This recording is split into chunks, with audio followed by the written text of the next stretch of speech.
Today's lecture is on the development and differentiation of B cells. We are surrounded all the time with millions of bacteria, viruses, pathogens, and if it was not for our very well developed immune system, we would be succumbing to various infections from time to time. You have already been by now introduced to the several cells of the immune system as well as the several interconnections they make with each other to provide now this very well balanced immune system, which can keep us safe from the myriads of antigens. I would like to recapitulate your memory and go back to the basics of immunology, the immune system, which can be studied under two separate headings. One is the innate and the other is the acquired.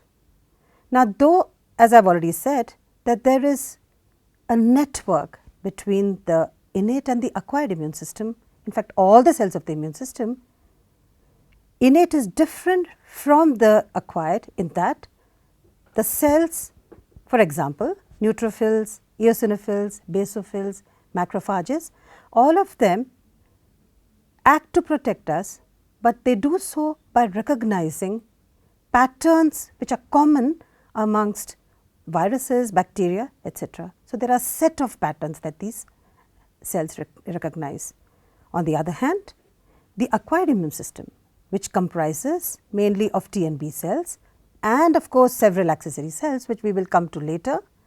The T and B cells are specialized cells that recognize not only amino acid sequences of a particular protein, but also the conformations associated with these sequences.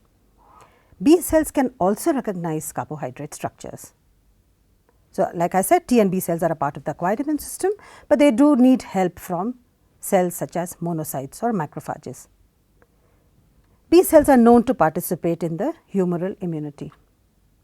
Now, let us look at what are B cells. You probably have been already introduced very briefly. I would like to talk a little bit more with respect to the markers on the cells as well as what the cells actually do with respect to their function.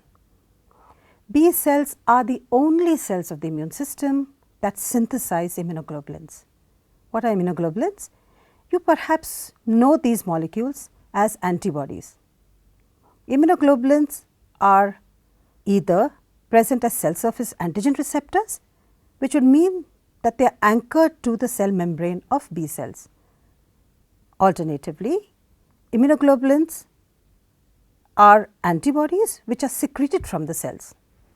Now, I have here a picture that depicts an antigen activated B cell which has the cell surface receptors, the immunoglobulins recognizing this antigen.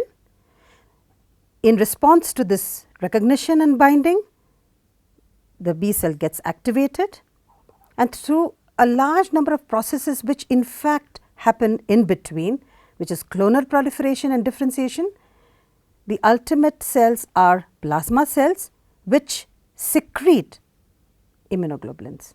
Now, when they are secreted, these would be called antibodies. I would like to go into several of these processes when I deal with the development of B cells. So, when I talk about development, it also describes the way the cells are synthesized in the bone marrow and their cell surface receptors to the stage where they have started to now become plasma cells and secrete antibodies. I already told you that B cells have surface immunoglobulin, and there are a very large number of these surface immunoglobulins on every B cell, and the number appears quite large, close to 0.1 million. I just like to mention here, though we will go into this in detail, every B cell has these 0.1 million surface immunoglobulin as antigen receptors, which are absolutely identical. I will be coming to this over and over several times, but every one B cell recognizes only one type of antigen, and therefore, all the immunoglobulins, all the antigen receptors are identical. apart from surface immunoglobulin, there are several other markers of B cells. I will just list them out. B220, which is a phosphatase. It is an enzyme which is required for initiating signaling. I will be dealing with signaling in my next class. So, I would like you to remember, apart from B220, the phosphatase, there is another molecule which is very specific only to B cells, which is CD19, and suffice here to remember that CD19 is a co-receptor. MHC class 2 molecules, MHC, major histocompatible complex. You have been introduced to this molecule as well, and you probably recall that MHC class 2 molecules are present on antigen presenting cells. Just to remind you that MHC class 1 on the other hand are molecules that are present on all nucleated cells. Now, MHC class 2 molecules are very necessary for the activation of T cells apart from monocytes as well as dendritic cells. MHC class 2 molecules are present also on B cells. So, B cells are also antigen presenting cells.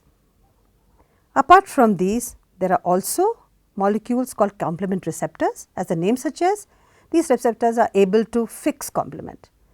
Now, again all this will be discussed in the subsequent lectures.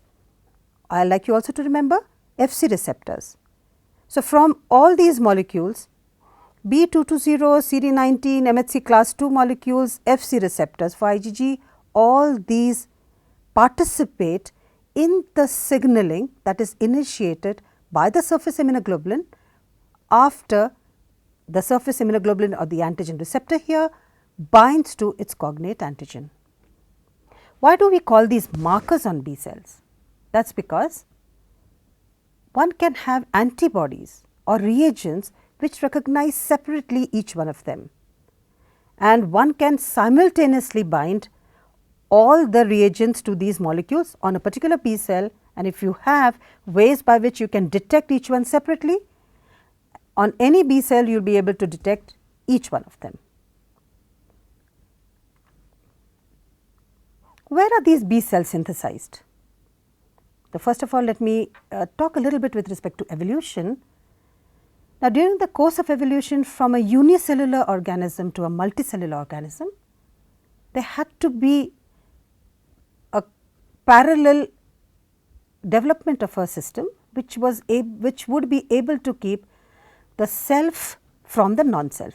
In other words, keeping the self protected from invasion by a non-self.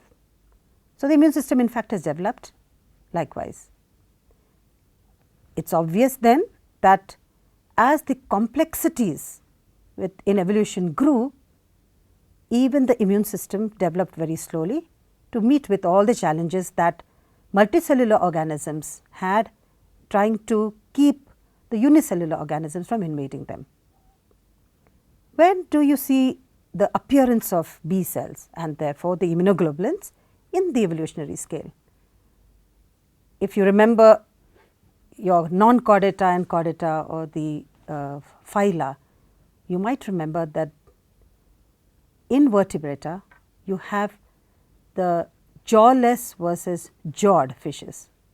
So, it is in the jawed fishes that B cells first make their appearance, and you see a few isotypes of the immunoglobulin, and of course, isotypes is a new word now, but I will be discussing with that later.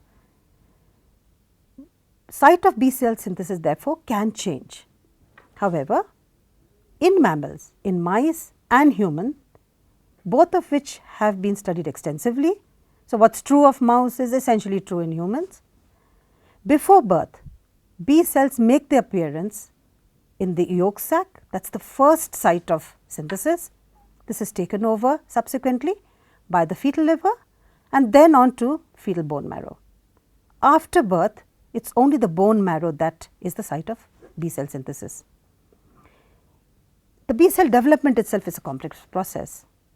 These cells start off as stem cells. Well, stem cells are the starting cells for almost all cells of our system, but the good part about B cell development, as for all lymphocytes, is that there is a common progenitor. So, the common progenitor is the stem cells of the bone marrow, and B cell developments can be looked at in distinctly two pathways. One that is called antigen independent, which would mean that in spite of no antigen being present, B cells develop to their fully formed surface immunoglobulin expressed cells, which are ready to recognize the foreign antigen. The antigen independent phase occurs in the bone marrow. The second phase is the antigen dependent phase, which occurs in the peripheral circulation after encountering the specific antigen. Are B cells immortal? No. The lifespan of B cells is 2 to 8 weeks.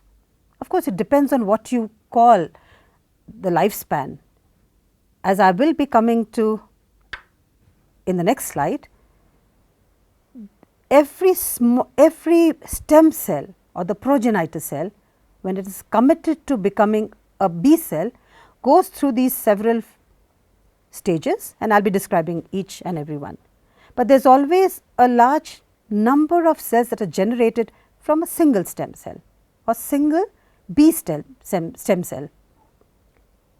Now, this is in the scenario of a bone marrow where you have large number of stromal cells, and it is absolutely essential that stromal cells are in the vicinity of the dividing developing B cell. People have tried to look at the development of B cells outside of the bone marrow, and if only the stem cells are taken out, and even if they are provided several of the cytokines that are required for development and growth factors, the cells in fact do not develop into mature B cells. Therefore, people started looking at what goes on between the developing B cell as well as the stromal cells, and have come to the following information. A stem cell starts to express certain cell adhesion molecules on the cell surface. What are these cell adhesion molecules? On the B cell, it is VLA4, and on the bone marrow stromal cells, it is VCAM. Now, it is CAM, that is actually cell adhesion molecule. These two molecules interact with each other rather specifically and brings the pro-B cell in close proximity to the bone marrow stromal cells. So, one can look at these molecules something like tethering. So, the pro-B cell is tethered to the bone marrow stromal cells such that there can be the second set of interaction. The second set is between the receptor, which is called c-KIT, on the pro-B cell and the stromal cell stem cell factor. The specific interaction between these two cell surface proteins now signals the pro-B cells to start dividing. Because of lack of space here, I haven't been able to show more than 2 cells, but in fact this can go to several thousands. What happens also in response to this c-KIT binding to the stem cell factor, there is expression of receptors on the B cells which were not there earlier. These receptors are called interleukin 7 receptors. Stromal cells constitutively express the ligand for these receptors, and these are called interleukin 7. So, now you have binding of the interleukin 7, which has been synthesized by the stromal cells, that bind specifically on the interleukin 7 receptor, which now the B cells have acquired. Once the B cells, pro-B cells have acquired the interleukin 7 receptors, these are now called pre-B cell. After the IL-7 receptor binding to its cognate ligand, there is further development of the pre-B cells to immature B cells. During this process, not only are their cells proliferating to make more and more of their kind, but they also undergo a recombination process which happens in the genes of the immunoglobulin. The recombination event that happens in these cells to now tell the cell that you make a surface immunoglobulin and of the type that can recognize a specific antigen. This is a very complex process, and I think I will be dealing with that and discussing with you 3-4 lectures from now. Just like you to remember that at this stage there is reorganization of the immunoglobulin gene, because of which now there is transcription of the immunoglobulin gene and cell surface expression first of the isotype IgM. All these cells here that you see on the screen are immature B cells which express only IgM. There is only about 1 molecule or 2 molecules per cell which are depicted here, but remember each cell would have about 10 to the power 5 or 0.1 million immunoglobulins on the cell surface. We are still with the antigen independent phase, which is still in the bone marrow up to here. So, we go back now to a cell which is immature B cell, which has only one isotype, which is capable of recognizing or interacting with this cognate antigen.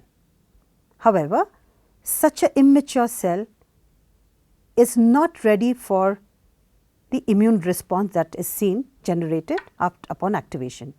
It requires another immunoglobulin molecule of the isotype IgD, and now from the immature B cell, when two different molecules are expressed on the cell surface, IgM and IgD, then such cells are mature cells.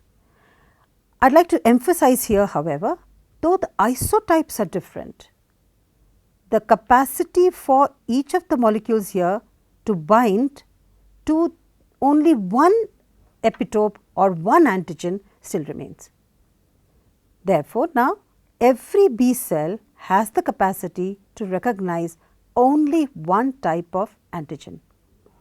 Once the cell has acquired even the second isotype, IgM plus IgD cell leave the bone marrow and enter the circulation. I have talked about several of these molecules so far. So, let us just go over the antigen independent phase once more to know that you have the stem cell, which becomes a pro B cell, which then becomes a pre B cell, immature B cell and mature B cell. The characters have moved a little bit away from the cell, but this is the final cell which is a mature cell bearing cell surface immunoglobulin IgM, immunoglobulin IgD. It also had that CD19, just to make you remember that it is a co-receptor for this, and also that phosphatase. Now, you have the same on the cell which is just before, which is the immature B cell, which has everything this cell has except does not have IgD. When you go back to the previous, you have cell surface expression of CD19, B220, but these cells have also the expression in the cytoplasm of two enzymes, RAG1 and RAG2. RAG, recombination activating gene 1 and 2. Before that, the cells have again RAG1 and RAG2, and again the same cell surface markers which are there, you can see throughout the cell development. There is also expression in these two stages of an enzyme called terminal deoxyribosyl transferase or TDT. Both RAG1, 2 as well as TDT participate in the immunoglobulin gene rearrangement. You have the immunoglobulin rearrangement taking place in the pro B cell as well as the pre B cell. Like I told you earlier, that this complex process of reorganization of the immunoglobulin genes will be dealt with later. Now, we come to the antigen dependent phase. Though I have said this a couple of times earlier, I would like to re-emphasize that every one B cell has receptors. Does not matter if it is both IgM and IgD, both of them have the capacity or the antigen binding pocket which are identical. Therefore, they both would be able to recognize only one type of antigen or one set of amino acid sequences. This is a mature B cell now. It is in the circulation, in the periphery, out of the bone marrow. It comes across its cognate antigen. This is a very specific binding, and the strength of the signal that is sent to the cell as a response to this antigen and antigen receptor binding determines how much of an immune response in terms of antibodies secreted happens. Let us look at that a little bit closely. You have the antigen binding now to the cognate receptor on the B cell. Immediately the cells now acquires an activated phenotype. I have not shown here, but I would like you to remember that the activated phenotype would mean that there would be larger number of MHC class II molecules which are expressed. There are also other molecules which are cell surface receptors for two key cytokines called IL-4 and IL-5, interleukin 4, interleukin 5. Which cells synthesize these? These are synthesized by activated T cells. Therefore, one can imagine that the same antigen now it is activating a T cell. The T cell now in its activated state starts to make interleukin 4 and 5, which is recognized by the cell, and the cells start proliferating. So, the interleukin 4 and interleukin 5 are also known as B cell growth factors. They allow the cell to start proliferating. All the cells of the acquired immune system, T as well as B cells, have this one property, that before they can become effector cells, in case of B cells the effector cells are plasma cells, they need to undergo proliferation at first and subsequently differentiation. Now, the proliferating cells and differentiating cells are very different from each other in the way they go on with their lives. Plasma cells or the antibody producing cells are the end state cell. So, once a B cell becomes a plasma cell, it is destined to die. These cells do not live for more than 3 to 4 days, and even with in experiments where there are support systems that are given, these cells would be able to live maximum for 15 days. What I have shown here is one cell which is becoming 2, then becoming 4 after binding to interleukin 4 and 5, but in fact one cell could become as many as 100,000 cells. So, there would be a clone of cells which is quite identical to the first cell. There is one more aspect to B cell differentiation, that not all cells differentiate to antibody producing plasma cells.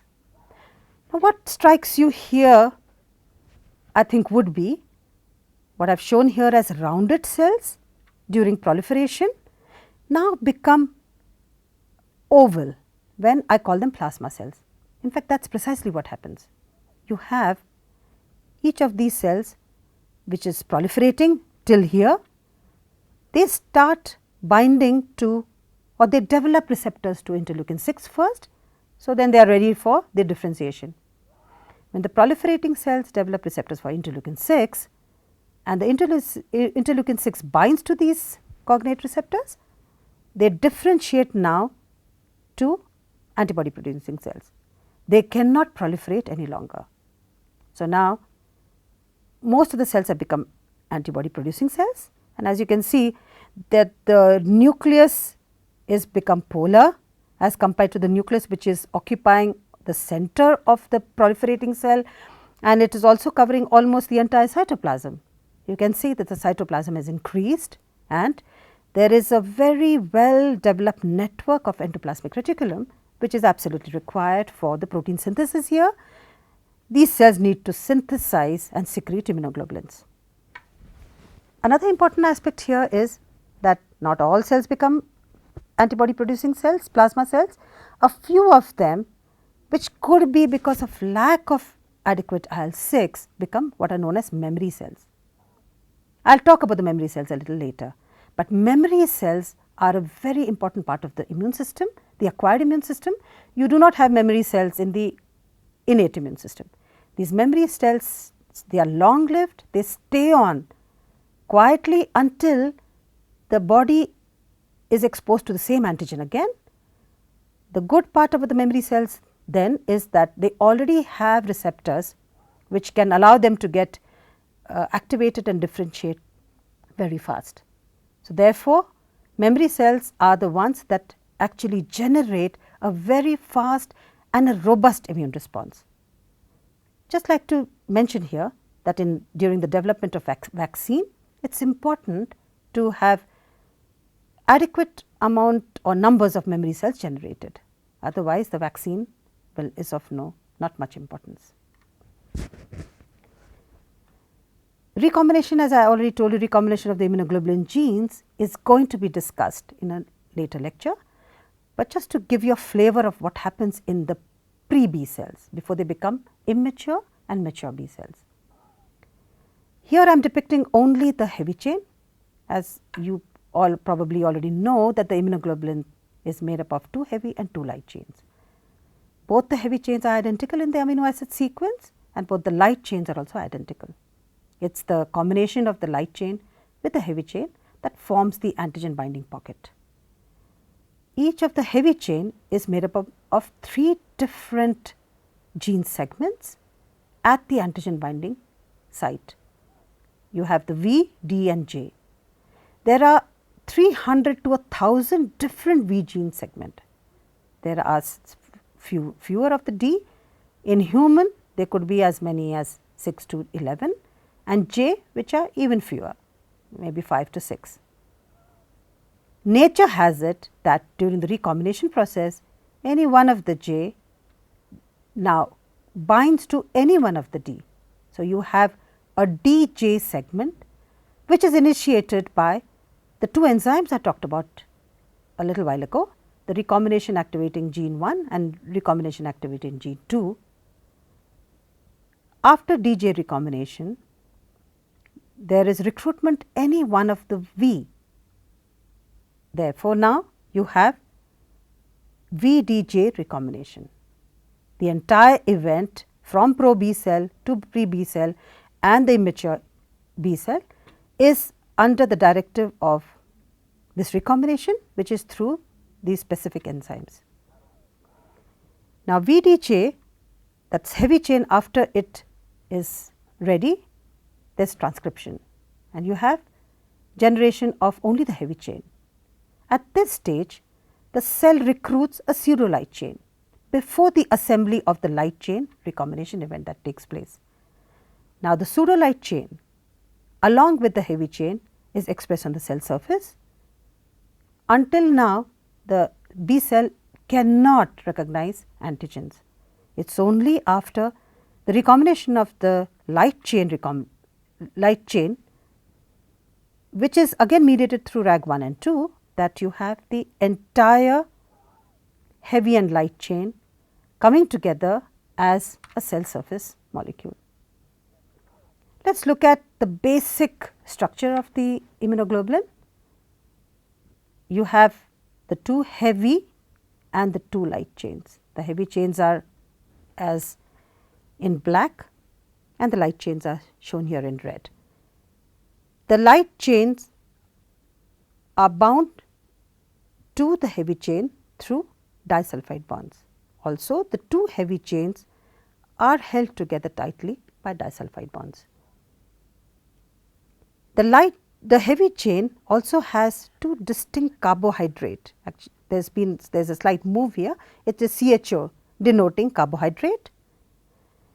This part of the immunoglobulin, it forms the antigen pocket, antigen binding pocket, and therefore it is called the antigen binding domain, and 2/3 of the molecule is the effector domain. We will be dealing with the functions of immunoglobulins in subsequent lectures.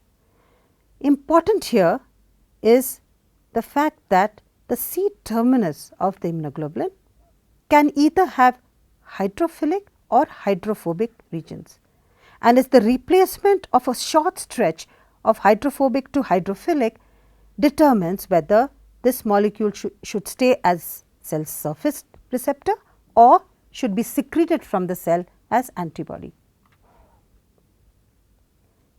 Again, to keep harping on the same thing, one B cell can make only one type of antibody, which would mean that once the recombination process of the immunoglobulin gene has happened, then the variable domain remains the same. And therefore, now every B cell and its progeny will be able to recognize only one type of antigen. In fact, let us be a little bit more specific, we will be able to recognize only one set of sequences. Like you to see this, the antibody diversity that we have, mammals have, we have the capacity to recognize 100 million different epitopes or antigen determinants. Antigen, the third point I have on this slide says, antigen induces clonal expansion. What does this mean? The B cell, when it's produced in the bone marrow and comes into circulation, in fact already is predetermined with respect to the kind of antigen it recognizes, because the variable domain has already been established. There could be some amount of receptor editing, but that is minimal. What I tried to show you here, that there are 3 B cells here. Each one of them seems to have the same type of IgM and IgD on their cell surfaces, because these are mature cells, but the small region in the amino terminus which actually makes the antigen binding pocket is very different. So, that now cell number 1 can recognize this type of antigen, cell number 2 recognizes this yellow antigen, and cell number 3 red. And it is when such, say, cell number 1 manages to recognize its antigen, it comes across its cognate antigen, then there is clonal proliferation. I would like to just show you this. So, in the form of let us say an experiment where a rabbit has been injected with an antigen, let us say it is bovine serum albumin. Now, if one injects the rabbit on day 1 and one starts to take blood samples from the rabbit every other day, and then does an immunoassay to find out what is the level of antibodies specific to this antigen which has been injected on day 1. Now, this is the pattern one would see most of the time. You see almost no antibody in the circulation for something like 5 days. This would of course depend on the sensitivity of the immunoassay. Let us say one is using ELISA to detect. So, there is nothing, let us say till about day 5, and then slowly the amplitude increases, which would be maximum at around day 9, 10, and then rapidly falls down if the antigen is now withdrawn. Subsequently, if the animal is given the same antigen, then one can see there is almost no lag phase from day 1 to day 5, and if one measures the immunoglobulin here again, antibodies here to the specific antigen, this would not only stay in circulation for a longer time, but also the amplitude of the response also increases. Now, why is there no lag phase here? There is no lag phase here because of the generation of memory cells during the course of the primary stimulus. This is the primary stimulus and this is the secondary stimulus. Now, you have B cells which are already now mature B cells which recognize the antigen. Only those cells which have cognate receptors for this antigen would recognize, start to proliferate, differentiate to plasma cells, and one clone of cell would make now antibody to that particular antigen. There are memory cells generated here which sit quietly in the secondary lymphoid organs, which are, as you all have already learnt, the spleen and the lymph nodes. Once the animal sees the antigen, the same antigen for the second time, then the memory cells get into action. They have receptors already for the interleukins, so they proliferate extensively, very fast, and of course you have not only number of cells increasing, but you also have the memory cells which allow the memory to remain for a longer period, and therefore you have this antibody which is large amount of antibody over a larger period of time. What would happen if you were to inject the animal for the third time? The amplitude of the response would again perhaps increase. This is determined by the antigen, but this cannot go on. There will be a decrease in the amplitude with subsequent immunizations, and we will discuss that when we come to the signaling events that B cells have. Now, let us go back to the antigen induces clonal expansion. The clonal expansion in fact is what now gets translated to amount of antibody secretion. So, if you have more antibody in circulation, you can imagine that there are more clones that have been expanded and you have a very large number of plasma cells. Always the primary immune response and the secondary immune response would have a difference in the isotypes. Again, we will be dealing with that in details later, but suffice here to say that the primary immune response usually has IgM type of antibody that is synthesized, and in the secondary response you can have the other isotypes. You can have IgG, you can have IgA, and you can also have IgE. Are there any different types of B cells? I have been talking about only one type, but in fact there are another type of B cells, marginal zone B cells. The type of B cells, apart from B cells and memory cells, you also have marginal zone B cells. Now, these I should have probably talked about earlier, but these have been discovered about something like 7 to 8 years ago. Marginal zone B cells are also called primitive B cells. They are totally T cell independent. Now, I have not talked about dependence of T cells so far, but I will be talking about that in my next slide. Now, marginal zone B cells are usually found in the outside of the germinal center of the spleen. Germinal centers, you have been introduced to germinal centers. You know, these primitive B cells or marginal zone B cells are present in the outskirts of this germinal center, and they generate a very early, very fast exuberant antibody response.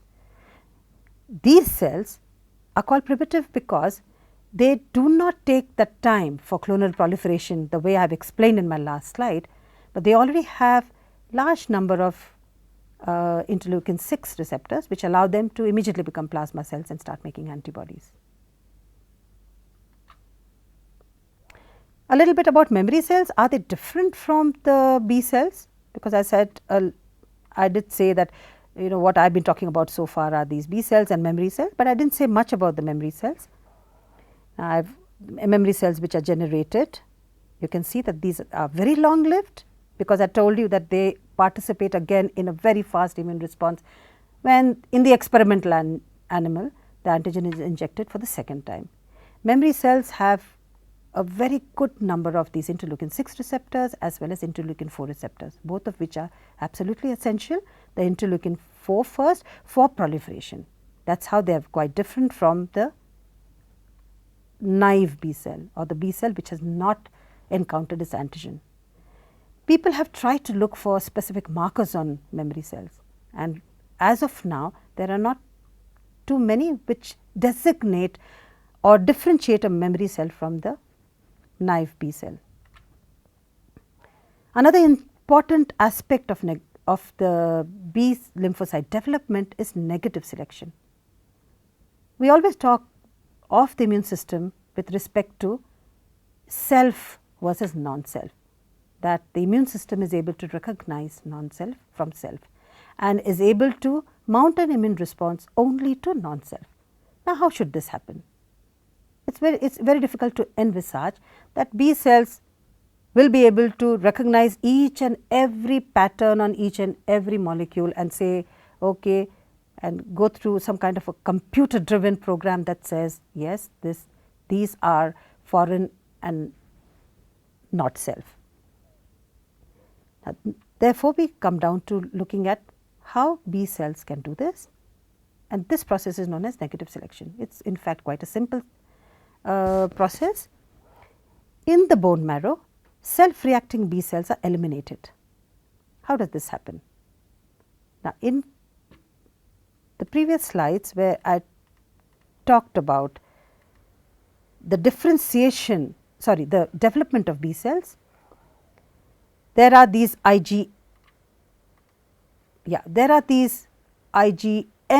bearing cells which I call immature B cell, and there are these mature B cells which have both IgM as well as IgD. Now, if such a cell which has only IgM on its cell surface, if such a cell encounters its cognate antigen, this cell is destined to undergo apoptosis or programmed cell death. Perhaps you will be dealing with apoptosis at a later stage. Apoptosis itself is probably it's a lot to learn in this process, but the programmed cell death would mean that the cell which undergoes apoptosis, it kills itself. It sends signals to itself to kill itself, such that the cell is very nicely, the dead cell is taken away very efficiently by macrophages, and dead cells do not stay back, which can cause inflammatory responses. So, if such an immature cell which has only IgM on its cell surface is now exposed to its cognate antigen, there is a signal for such a cell not to undergo proliferation, but to undergo apoptosis. Now, soon after that, this stage, when it is double positive, which would mean has both IgM and IgD on the cell surface, when such a cell now recognizes the antigen, there is a positive signal. Now, what does IgD do? How is it that IgD can rescue IgM bearing cells from apoptosis? People were trying to look at several molecules inside the cytoplasm, tried to see whether the IgD receptor is in any way involved in anti-apoptotic signal, but the only thing that one was able to decipher from these studies is that during the stage of single immunoglobulin bearing cells to double immunoglobulin bearing cell, there is upregulation of a large number of molecules which are inside the cell and which have nothing to do with the receptor, but they give the anti-apoptotic signal, or one can say pro-survival signal. So, when such a cell meets with its cognate antigen, the cell can undergo proliferation. So, it is only when the cells leave the bone marrow, or rather when they have these two receptors, can they leave the bone marrow. In the bone marrow, one should not think in terms of total compartmentalization, bone marrow versus the circulation and the secondary lymphoid organs. The bone marrow is the primary lymphoid organ, it is well connected with the entire circulatory system, and you do have antigens that travel from rest of the body to the bone marrow. There would always be cells which have only IgM on the cell surface, and if this particular cell, for example, is destined to recognize self antigen, then the self antigen would enter the bone marrow and now induce apoptosis in the immature cell. So, this is the basis for negative selection. All, well, I cannot say all, because we do have autoimmune disorders.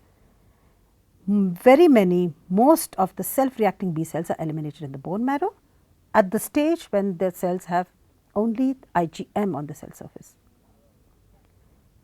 In mice, this has been studied greatly in mice. In mice, the bone marrow produces 50 million B cells per day. That is a very large number for a small mouse, that is about 15 grams.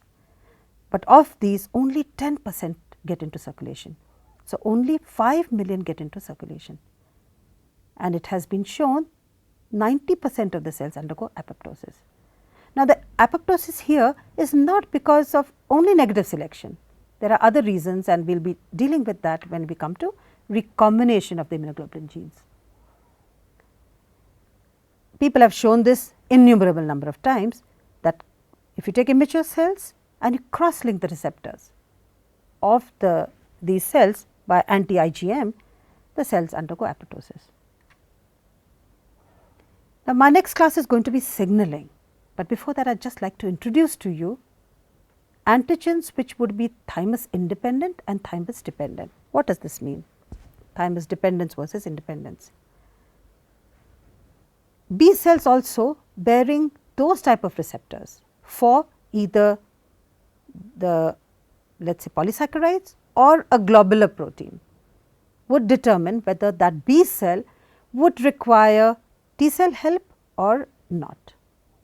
Thymus dependent, actually one can even think it, I mean they are also commonly known as T cell dependent, T cell independent antigens. Of the two antigens, let us just look at the independent ones. 95% of the B cells require T cell help.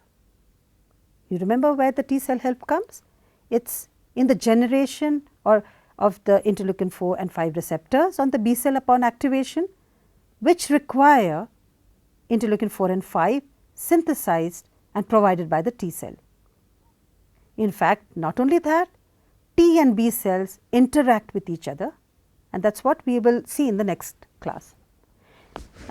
Thymus dependent antigens, like I said, or T cell dependent antigens constitute about 95% of the total antigens that people have studied. Thymus independent antigens are very few. They also can be looked at two different types. One is type 1, which polyclonally activate, they are called polyclonal B cell activators such as lipopolysaccharide. These are recognized by toll-like receptors. Toll-like receptors, you may have already studied, are receptors which are present on the cells of the innate arm of the immune system. Type 2 on the other hand are polymeric proteins or polysaccharides. These are able to cross link receptors and activate them, therefore, they do not need T cell help. All this will become much more clearer when I start with my signaling class. I would like to, however, point out that of the two, the thymus dependent versus thymus independent antigens of B cells, the immune response to T dependent antigens is much stronger, which would mean that the amplitude of the antibody response that I talked about a little while ago is much higher for T cell dependent antigens.